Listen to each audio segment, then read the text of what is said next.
What happened to John was so horrific, I feel I need to see a bit more of his journey. I think I need to get a sense of the remoteness. I need to see the kind of terrain that he had to handle, so I'm going to go and have a look close to the Albany River.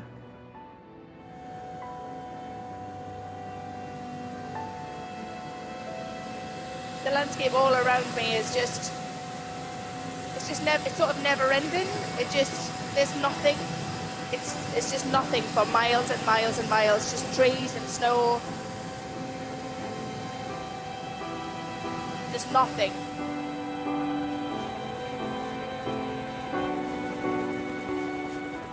This is the Albany River. This is where John Malcolm would have been 200 years ago, and I've never been anywhere this quiet before. All I can hear is my heartbeat. There's nobody here to help you.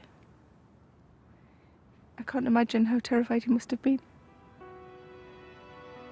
And I mean, this is daytime. I can't imagine how harsh it gets at night and how much colder it gets at night. You know, to have had such little time to adjust and gain any skills that would be useful here. His story makes utter sense, that he got such severe frostbite. Of course he did. I can't see any way how you couldn't.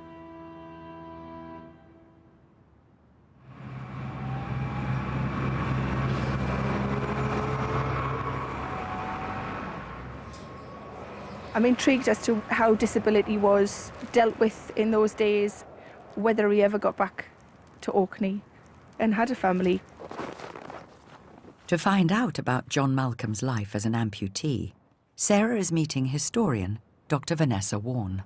So, Vanessa, can you tell me what happened to him next? I'd love to know. I'm pleased to tell you that we have these entries from the Moose Factory Journal. Okay. This is April the 19th, 1819. Christopher Corrigal and John Malcolm, the former lame with rheumatism, the latter a cripple. Picking oakum. Doing stuff. What he's doing is he's unraveling old rope, and then they would use that material to make new rope. It was very monotonous. But he's working. But he's working. And he's earning, and he's still a valid member of the team. He's contributing to the community. That's amazing. Yes. I didn't think you were going to say that.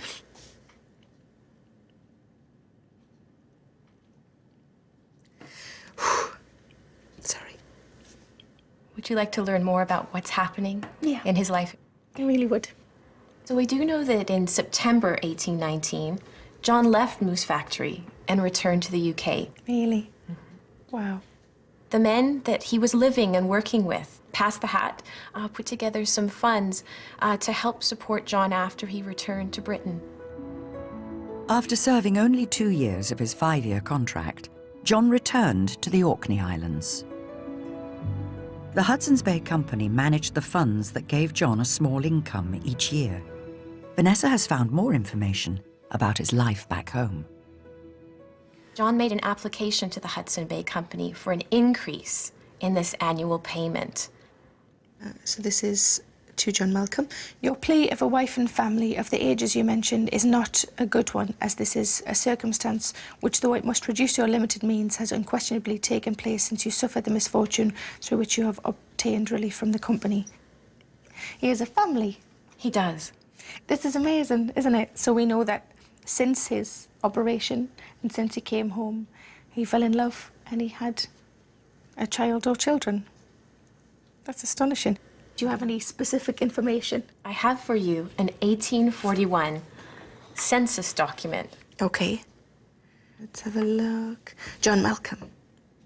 Wow. He got to 50. That's awesome. And there's more. Oh, really? Wow. Yes. 5 kids. Yes. He's done very well for himself. He's been busy. I'm so relieved. I have one more record for you. It's the 1851 census. South Shields. So they moved. He's still married. As a divorcee, I'm just impressed by that alone. Who could have predicted he was so close to death for such a long period of time? that all of this has happened. You couldn't make it up, could you? That's amazing. What a great story.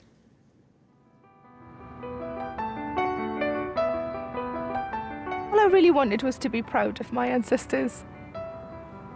They were quite similar in a lot of ways, James and John.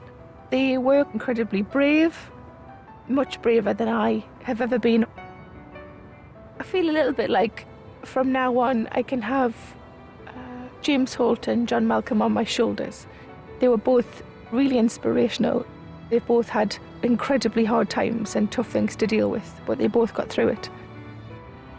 I was unprepared for how protective I would feel of my ancestors. And, you know, family's family.